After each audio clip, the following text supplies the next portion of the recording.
This is Carl at National RV Detroit. I'm going to walk you through this 2022 Carbon fifth wheel, model number 358. So I'm just going to show you some of the features and how they work. Okay, so let's just move around the outside. Now the garage area, we'll walk you in there and everything, but we're going to show you how that works when you pick up. Basically, you have your garage door, you have an awning up here, and inside you'll have powered bunks and beds that go up and down. It's something that's best to show you, so we'll do that, of course. You have 6-point power or automatic stabilizers here. You can see you got 2 landing gear and then 2 back here and 2 on the other side for a total of 6. We'll show you how that operates when I get to the controls. Outside speakers. Okay. This is pass-through storage here. This is a solar controller right here, just so you know. You have a pull-out in here with a sprayer, a coiled sprayer, and of course you have a crank also. These are your hydraulics in here. Okay. The front we have batteries. Oh, that's actually pre-wired for a generator, it looks like. And you have LP here, 2 30-pounders. Well, I was wrong on both accounts. And these will be your battery compartment here. Okay. Also, this is your this is to control the power stabilizers. So basically, auto level is the most common thing you're going to use. Retract, just full retract is not. That'll even nosedive the front end. Basically, you're going to go to auto hitch height. So when you scroll through here, auto hitch, enter to begin, I would push enter, and basically what it does, it returns the fifth wheel to the same position it was in right before you auto leveled it. So theoretically, you should be able to auto hitch height it, and when you get ready to leave, and you'll be able to slide right underneath and hitch up. So and you have basic controls here, and but the most common things used are auto level and auto hitch height.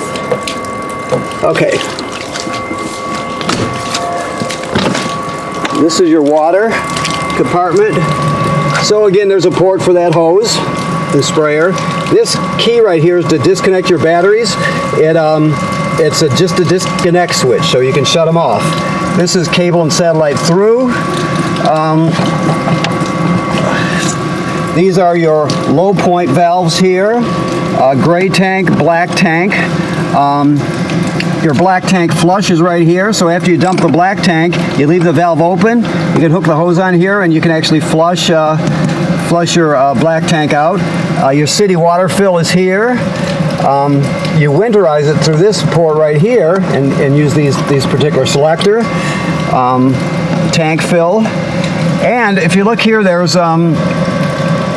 some different configurations for the valves that you can look there and check it out. But most of it is self-explanatory. Okay, we can talk to you about it when you pick up also. Now this has a the water heater is on-demand water heater, so there's no water heater tank. It's all on demand. I'll show you the controls inside. Okay, that's your furnace vent, obviously. Slide room.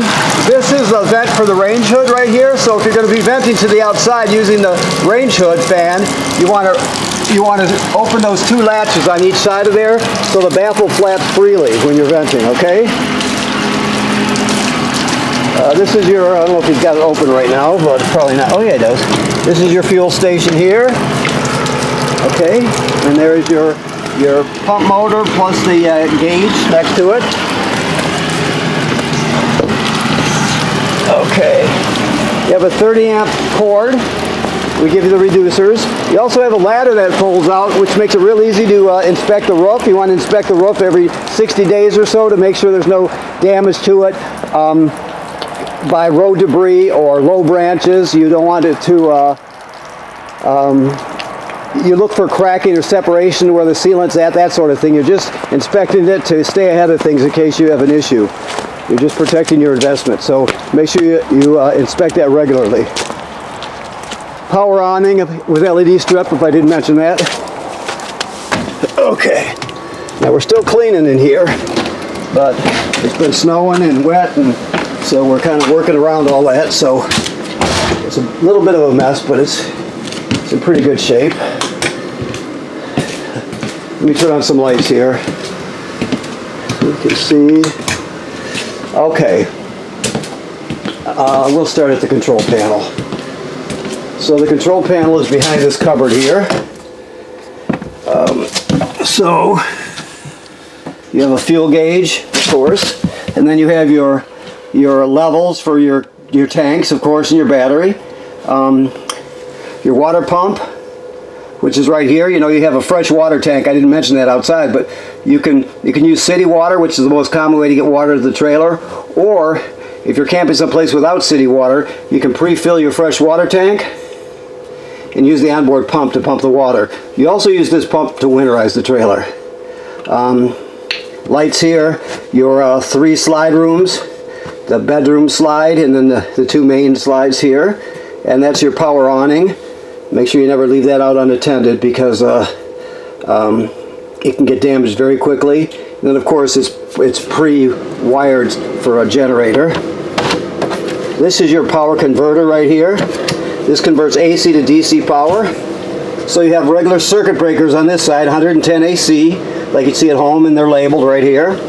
Then the power is converted to 12 volt DC, and you got 12 volt fuses here, and they're all labeled. If any of them were to blow, they actually light up, and you can see them through this tinted plastic here. Here, let me take that off. If I can get it off. There we go.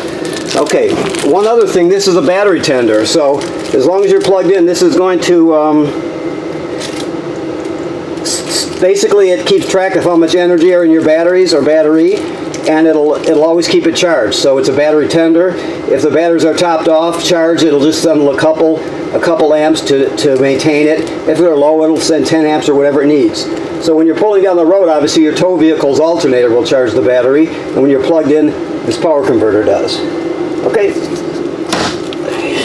This device right here is your carbon monoxide LP gas detector. It should always be green like it is. If not, get it serviced.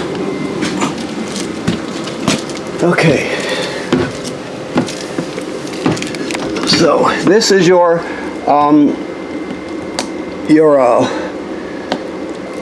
what am I looking for? I'm sorry. Your on-demand water heater. Now the water is not turned on, so it's not going to light up for us.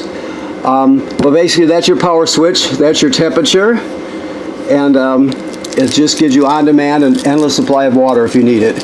This is your thermostat right here. Basically you have heat, fan, and air conditioning. The fan is just the air conditioner running without the compressor. Air conditioning is full air conditioning, and heat is your LP furnace. So that's where that's operating. These are just light switches here. Let me go up here first. Okay, so it's your wardrobe slide, which is out. You have another thermostat. This one is for this air conditioner right here. So you have 2 air conditioners in this trailer, obviously. You have a TV up there. Your escape window right here. Okay, and there's storage underneath the bed also. Okay. Then the bathroom. Okay. Your sink and shower work like any other sink and shower. Okay. The toilet works like every RV toilet. There's the black tank is directly below. This is the flush pedal right here. Right now we have antifreeze. You can see the pink in there. So basically what you're going to do, I'm sure you know all this, but what you're going to do is when you get to the campsite, you hook up your power and your water.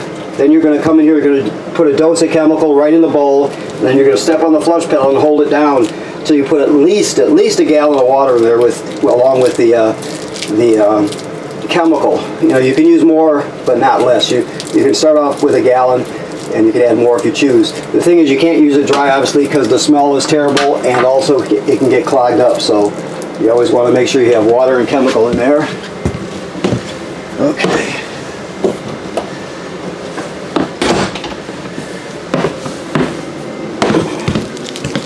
So, I'm not seeing your keys yet. I'm gonna make a note to make sure they're in here, but usually they're hanging right here, so I'll check that out. Okay, so your range has a bifold cover. Always keep it closed when you're traveling so you don't break it. The oven is pretty typical. And range. You have a sparker here. You turn it clockwise to spark it. Then you have 3 knobs for 3 burners, and then the oven. So that's it right there. Very simple. The oven itself is a little different. It has a pilot light back there on the bottom at the back. I can spark it. Maybe you can see it, maybe not. But the thing is, you're going to go to the oven knob, you're going to go to the picture of the flame, you depress it, you keep it depressed during the whole procedure, and you light the pilot light. After it lights, you hold it for 10 or 15 seconds to heat up the thermocouple, then you go to operating temperature. When you shut it off, the pilot light goes off, so each time you use the oven, you have to light the pilot light. You have a blue light and an oven light, I believe. Maybe just a blue light, I'm not sure. This is your range hood here, with the light, and of course with the fan. Remember, I told you if you're using the fan, you want to vent to the outside. Open that baffle on the outside. Your microwave works like every other microwave. You have a double door refrigerator here. It's all very, very basic. You have your mode, you have your temperature set, on and off. Very simple. Okay. A lot of room. Pantry.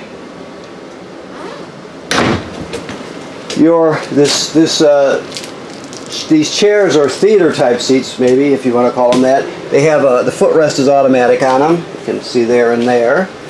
Okay.